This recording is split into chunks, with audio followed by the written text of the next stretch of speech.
Uy, ano na? Nakapag-register na ba lahat sa ating Fiesta ng Pamilyang Pilipino 2025? Ay, nako. Kung hindi pa, nahuhuli ka na. Alam niyo ba, na star-studded pala ang ating Fiesta ng Pamilyang Pilipino ngayong taon?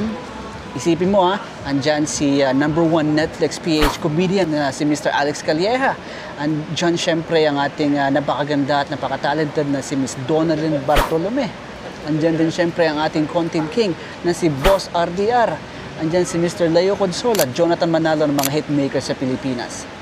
At syempre bukod sa akin marami pang mga good-looking people na makikita kayo doon sa fiestas. Kaya ano pang hinihintay mo? Get your friends, your family, your kapitbahay, kahit sino. Mag-register na dito sa Fiesta ng Pamilyang Pilipino 2025 at makita-kita tayo sa August 17 sa Suntec. Okay, let's go.